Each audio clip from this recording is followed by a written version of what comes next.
চিঠি।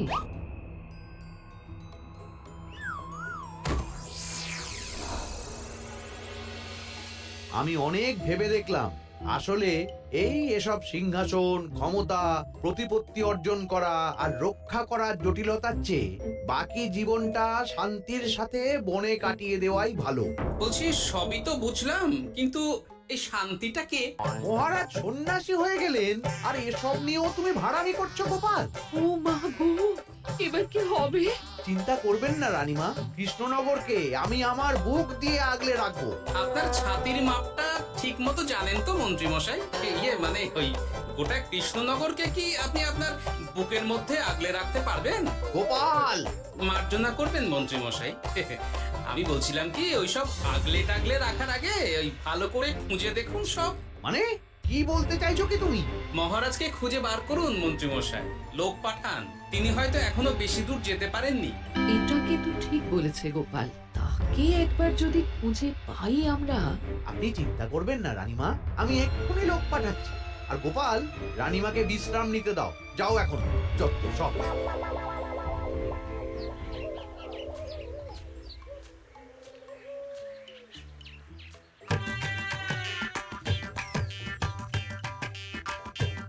কই গো, গেলে কই?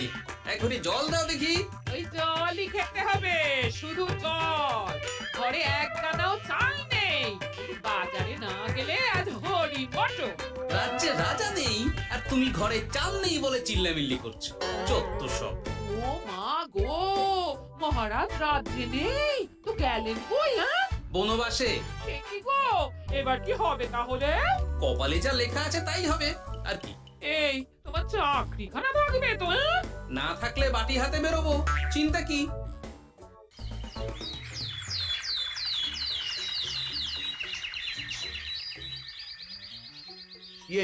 মহারাজ যখন নেই তখন আমি যখন এ রাজ্যের মহামন্ত্রী, তখন আমি এত মানে মানে করার কি আছে মন্ত্রী মশাই? মহারাজ নেই তো কি হয়েছে, রানীমা তো আছেন। আমরা তার কথা মতোই চলব। গোপাল একদম উচিত কথা বলেছে। হ্যাঁ হ্যাঁ, আমিও তো তাই বলছিলাম। মহারাজ যখন নেই তখন রানীমার নির্দেশ মতোই তো আমাদের সামলাতে হবে সব। কতদিন আর আগলাবে গোপাল? আজ নয় কাল এই শর্মাকেই বসতে হবে এই সিংহাসনে। যতদিন পারি ততদিন তো চেষ্টা করতেই হবে মন্ত্রী মশাই। আপনি যদি চলেন ডালে ডালে, আমি চলি পাতায় পাতায়। রাজা মশাই আছেন? আমি অনেক দূর থেকে আসছি।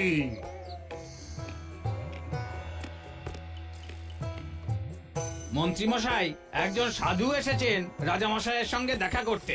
বলছেন অনেক দূর থেকে এসেছেন। জানো না মহারাজ এখন নেই? যাও, চলে যেতে বলো ওকে। মহারাজ নিরুদ্দেশ। এই মুহূর্তে সত্যিই যদি কোনো প্রাজ্ঞ সাধু বাবা রাজবাড়িতে তার পায়ের ধুলো দেয়, বলা তো যায় না যদি মহারাজের হদিস তিনি দিতে পারেন। ঠিক ঠিক, একদম ঠিক বলছেন পণ্ডিত মশাই। বেশ বেশ, ডেকে আনো তাকে, দেখি সে কি বলে। মহারাজ, আমার প্রণাম নেবেন। উনি মহারাজ নয়, উনি মন্ত্রী।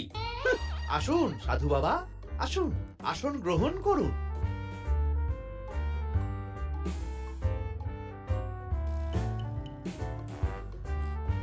এ কি করলেন সাধু বাবা? এটা তো মহারাজের সিংহাসন। আপনার জন্য আমি অন্য আসনের ব্যবস্থা করে দিচ্ছি, আপনি বরং সেখানে বসুন। ওহ, রাজাই যখন নেই তখন তার সিংহাসনে বসতে ক্ষতি কি? আপনি কি করে জানলেন মহারাজ নেই? বুঝলি না, সাধু বাবা যে অন্তর্যামী গোপাল। এবার কি হবে? উনি যদি বলে দেন মহারাজ কোথায় আছেন, তাহলে তো আমার আর বাবা পণ্ডিত মশাই, আগেই ওরকম হামলে পড়বেন না। আচ্ছা, আপনি যদি অন্তর্যামী হন, বলুন তো আমাদের রাজা মশাই কোথায় গেছেন? জবর জটা কালো চুলে বেনামা অতীত বলেন। বুম! মহারাজ, বনবাসে গেছেন। এটা যখন বলেছেন সাধু বাবা, তাহলে মহারাজ এখন কোথায় আছেন সেটাও নিশ্চয়ই আপনি বলে দিতে পারবেন। আহ গোপাল, সব বিষয়ে নাক গলিও না তো তুমি। ঠিক ঠিক আছে, রাজা মশাইকে নিয়ে চিন্তা হওয়া তো খুবই স্বাভাবিক, কিন্তু গোপাল, রাজা মশাই বনবাসে গেছেন, তাকে আর সংসার মায়ায় বাঁধা ঠিক কাজ হবে না। এ আপনি কি বলছেন সাধু বাবা? মহারাজ না থাকলে রাজ্য চলবে কেমন করে? নতুন রাজা নির্বাচন করতে হবে। এই তো খেলা জমে গেছে, একে দিয়েই কাজ হবে মনে হচ্ছে। আহা সাধু বাবা, এসব নিয়ে নয় পরে আলোচনা করা যাবে। এই কে আছো? সাধু বাবার পা ধুইয়ে দাও ভালো করে। না, বিষয়টা ঠিক সুবিধের মনে হচ্ছে না। আহা মন্ত্রী, করেছো কি? আমি সাধু মানুষ, এত খেতে পারি কি? ও বললে হবে না সাধু বাবা, আপনার জন্য নিজে দাঁড়িয়ে থেকে মহারাজের খাস হালুই করকে দিয়ে রাঁধিয়েছি সব। এ দেখুন না একটু, অমৃত অমৃত। বেশ বেশ, এত করে বলছো যখন, বাহ বাহ, চমৎকার চমৎকার। আমি জানি তো যে এমন খাবার আপনি আগে কখনো খাননি। তা বটে বটে, ভেবেছিলাম কটা দিন বিশ্রাম নিয়ে চলে যাব, এখন দেখছি যা আদর আতিথেয়তা শুরু করেছো তোমরা, তাতে তো মাস কয়েক কাটিয়ে না গেলে আমারই লোকসান হবে। থাকুন না, থাকুন, যতদিন ইচ্ছা থাকুন। আমার ইচ্ছা অনুযায়ী সব চললে তো ওই গোপালের জায়গায় আপনাকেই সবার মহারথী করে রেখে দিতাম চিরকাল। এইসব কি বলছো মন্ত্রী? কেন, পরিকল্পনাটা মন্দ নাকি? আমি হব এই রাজ্যের নতুন রাজা, আর আপনি হবেন আমার রাজসভার প্রধান মহারথী। বটে, কাজটা খুব একটা কঠিন না। মহারাজ বনবাসে, আর আপনি নিজেই তো বললেন তাকে ফিরিয়ে আনাও ঠিক হবে না। তাহলে তা বলেছি, কিন্তু বাকি অন্যান্য সভাসদেরা আছে, তারা তো। আরে ছাড়ুন তো ওদের কথা। আকাশে হাত ছড়িয়ে আর একবার মন্ত্র করে নেবেন, বলবেন এই রাজ্যের রাজা হওয়ার ক্ষমতা একমাত্র আমার মধ্যেই আছে। ব্যাস, সবাই মানতে বাধ্য। তারপর আমার একটা হিল্লে হয়ে গেলে আপনারটার ব্যবস্থাও আমি করে দেব, বুঝলেন? বুঝলাম, একেবারে জলের মতো পরিষ্কার। ব্যাস, কালই তাহলে কাজ শুরু করে দিন। বেশি দেরি করে তো লাভ নেই। বলা তো যায় না, মহারাজের যদি রানীমার জন্য মন কেমন করে, রাজ্যে ফিরে আসে, ওসব হওয়ার আগেই সেরে ফেলতে হবে সব কাজ। রাজা হওয়ার খুব তাড়া দেখছি তোমার মন্ত্রী। ওপরে ওঠার ইচ্ছা কার না থাকে বলুন তো সাধু বাবা?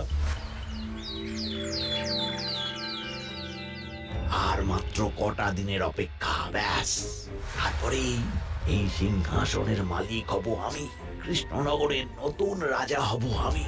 সমস্ত ধন দৌলত থাকবে আমার এই হাতের মুঠোয়। কি অত ভাবছেন মন্ত্রী মশাই একা একা? মানে কি ভাবছি তার কৈফিয়ত তো তোমায় দিতে হবে। হ্যাঁ, হিমা, ছি ছি ছি, আপনি কেন কৈফিয়ত দেবেন? আপনার মুখ দেখলেই তো বোঝা যাচ্ছে যে আপনি কি ভাবছেন। তাই বুঝি? তা বলো দেখি কি ভাবছি আমি। আপনি ভাবছেন ওই কৃষ্ণনগরের সিংহাসনের কথা। শুনে ফেললো নাকি সব? আপনি ভাবছেন আমাদের মহারাজের কথা, তাকে কিভাবে ফিরিয়ে আনা যায় সেই কথা, তাই না? মহারাজকে যে আর ফিরিয়ে আনা যাবে না,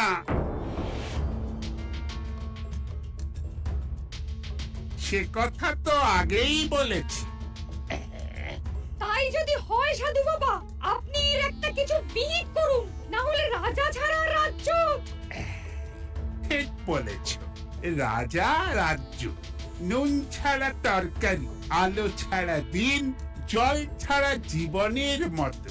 তাই যত দ্রুত সম্ভব নতুন রাজা নিয়োগ করা দরকার। কিন্তু এ বিষয়ে সিদ্ধান্ত নেওয়ার আগে রানীমার সাথে কথা বলা জরুরি। তার চেয়েও জরুরি একটা কাজ আগে করা দরকার। কিসের কথা বলছেন মন্ত্রী মশাই? গোপালের বহিষ্কার। এ আপনি কি বলছেন মন্ত্রী মশাই? একে রাজা মশাই, তার মধ্যে গোপালের মতো বিচক্ষণ মানুষকে রাজসভা থেকে বহিষ্কার করলে তো রাজ্যেরই ক্ষতি। এটাই হচ্ছে সমস্যা। এই কক্ষে যার যেটা কাজ নয় সে সেটা নিয়ে বেশি চিন্তিত। তুমি বিজ্ঞানী, তুমি বিজ্ঞানে মন দাও, রাজকাজ আমার দায়িত্ব। তাহলে এরকম সিদ্ধান্ত নেওয়ার আগে সবার সাথে আলোচনা করা দরকার। কোনো দরকার নেই, আমি যা বলেছি তাই হবে। রাজ্যের ব্যয়ভার বাড়ছে, এই মুহূর্তে কোনো ভাঁড়কে অযথা বেতন দিয়ে পোষার কোনো মানে হয় না। তাই গোপালেরও কাল থেকে রাজসভায় আসার কোনো দরকার নেই। সবই আমি বুঝতে পারছি মন্ত্রী মশাই। বেশ, আপনি যখন বলছেন, এই আমার শেষ দিন রাজসভায়। চলি সবাই, ভালো থাকবেন।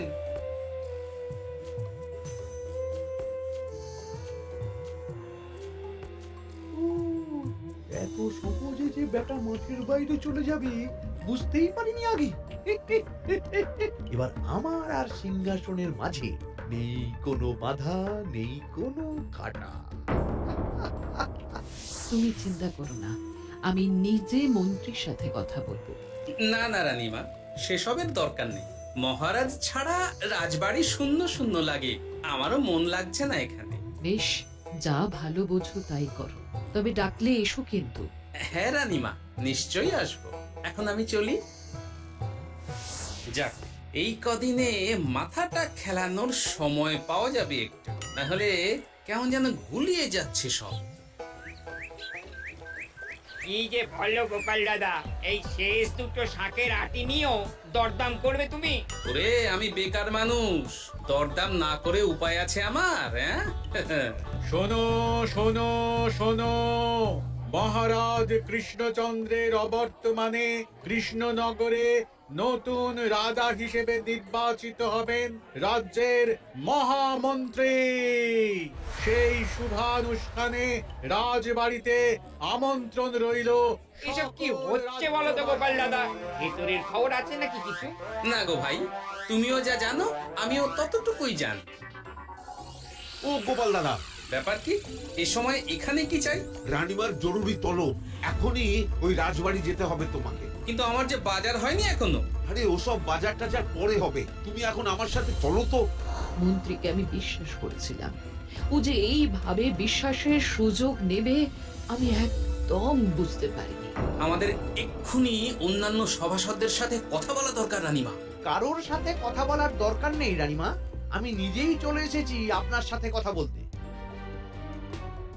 এখানে কি জন্য এসেছো গোপাল? রানীমার কান ভাঙাতে?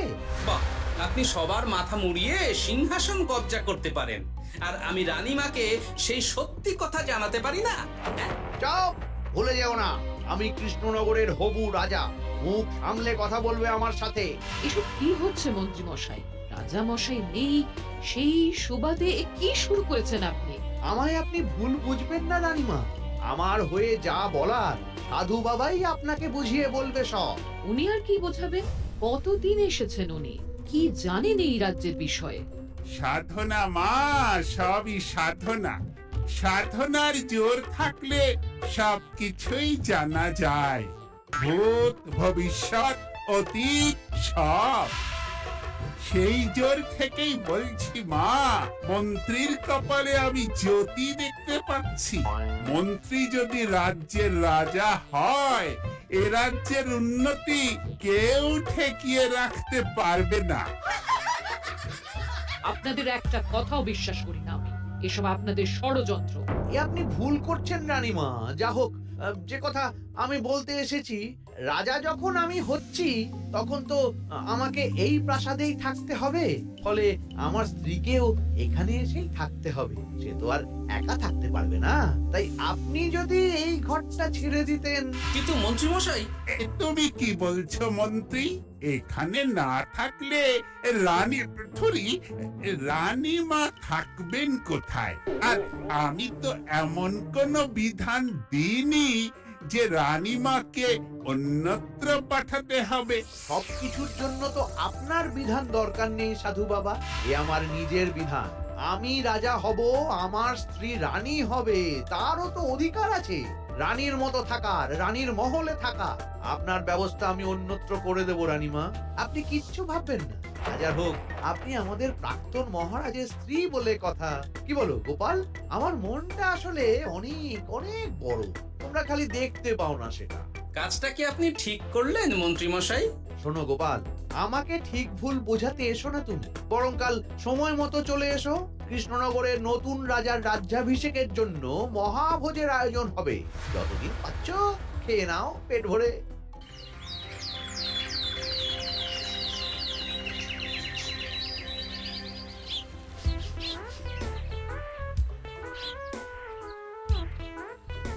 আরে এগুলো আবার কি পরে আছে এখানে? কি এ তো মহারাজের পোশাক, এখানে এসব কি করে এলো? তাহলে কি মহারাজ? না না না, হিসেবটা কেমন যেন ওলট পালট হয়ে যাচ্ছে। সময় তো হয়ে গেল, নতুন মহারাজকে ডাকুন এবার। এসে গেছি এসে গেছি। আসুন মন্ত্রী মশাই, আসুন। মুকুট নিয়ে দাঁড়িয়ে আছি আপনার মাথায় পরাবো বলে। সাধু বাবা, এবার মহারাজ বলা অভ্যাস করুন। মহারাজ। মহারাজের হদিশ পাওয়া গেছে মন্ত্রী মশাই, মহারাজের হদিশ পাওয়া গেছে। এই কি স্বপ্ন হয়েছে কথা? মহারাজের হদিশ পাওয়া গেছে মানে কোথায় মহারাজ? না না, মহারাজ না, মহারাজের পোশাক পরে আছে পুকুরের ধারে। আমার মনে হয় তিনি ওই পুকুরে ডুব দিয়ে নিরুদ্দেশ হয়ে গেছেন। ও তাই বলো? তা বেশ তো, প্রাক্তন রাজার জন্য না হয় কিছুক্ষণ নীরবতা পালন করে নেব আমরা, ব্যাস। এ আপনি কি বলছেন মন্ত্রী মশাই? মহারাজ সত্যি ওই পুকুরে ডুব দিয়েছেন কিনা সেটা তো তলিয়ে দেখা দরকার একবার। সেসব হবে আমি রাজা হওয়ার পর। নিন সাধু বাবা, মুকুট পরান। কিন্তু মন্ত্রী মশাই, আরো একটা দুঃসংবাদ আছে যে। ও আবার কিসের দুঃসংবাদ? মহারাজ যে পুকুরে ডুব দিয়েছেন সেই কথা বলতেই রানীমা অজ্ঞান হয়ে গেছে। তুমি যে কি করো না গোপাল, শুভ সময়ে অশুভ একটা সংবাদ দিয়ে দিলে তো সব বরবাদ করে। এই ক্যাচো, গ্রেফতার করো গোপালকে। তার আগে তোমায় গ্রেপ্তার করা হবে। এত বড় সাহস তোমার? হবু রাজাকে গ্রেফতার করার কথা বলো তুমি? আজ তোমার একদিন কি আমার একদিন। কিসের হব রাজা? আমি কৃষ্ণনগরের আসল রাজা। হ্যাঁ, আমি। কি মহারাজ, আপনি? হ্যাঁ, আমি অনেকদিন ধরে তো তোমার বাড়বাড়ন্ত দেখলাম, আজকে খেলা শেষ। কিন্তু গোপাল, রানী কোথায়? কেমন আছে সে? এক্ষুনি তার কাছে আমাকে নিয়ে চলো। রানীমা ভালোই আছে মহারাজ, কিচ্ছু হয়নি তার। কিন্তু তুমি যে বললে রানী অজ্ঞান হয়ে গেছে। এটুকু মিছে কথা না বললে যে আপনার লুকোচুরি খেলাটা এত সহজে শেষ হতো না মহারাজ। লুকোচুরি বটে, কিন্তু তুমি বুঝলে কি করে এত সব? প্রথম সন্দেহটা হলো যখন রানীমাকে অন্যত্র রাখার কথা বলতেই আপনি বিচলিত হয়ে উঠলেন, তখন। তারপর পুকুর পাড়ে আপনার পোশাক। ব্যাস এটুকুই, আর কিছু নয়। আর প্রথম দিন রাজসভায় এসেই সোজা সিংহাসনে চড়ে বসা, ব্যাস। একে একে 2 আর 2 এ 2 4 করে ফেললাম। তারপর মনে হলো রানীমার প্রতি টান ফিরিয়ে আনতে পারে আপনাকে আপনার আসল রূপে। তাই এই মিছে কথা। অধমের অপরাধ মার্জনা করবেন মহারাজ। গোপাল, তোমার তুলনা নেই। কিন্তু মহারাজ, আপনি কেন এই ছদ্মবেশ নিয়েছিলেন তার আসল উদ্দেশ্যটা কিন্তু এখনো আমার কাছে পরিষ্কার হয়নি পুরোটা। আসলে আমি পরীক্ষা করছিলাম, বুঝলে? কিসের পরীক্ষা মহারাজ? যে আমার অনুপস্থিতিতে কে এই রাজ্য চালাবে তার পরীক্ষা। এবং আমি ঠিক করেছি যে কদিন ব্যবসার কাজে আমি বাইরে থাকবো, ততদিন রানীর পরামর্শ মতো সমস্ত কিছু সামলাবে গোপাল।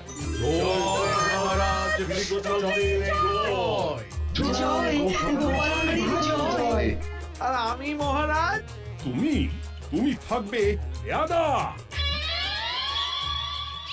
কি শুধু জল আর ভাত? আগেই বলেছিলাম বেশি বেরো না, রাজা হবেন। এখন খাও জল ভাত খাও। চেষ্টায় তুমিও আমাকে ভুল বুঝলে গিন্নি।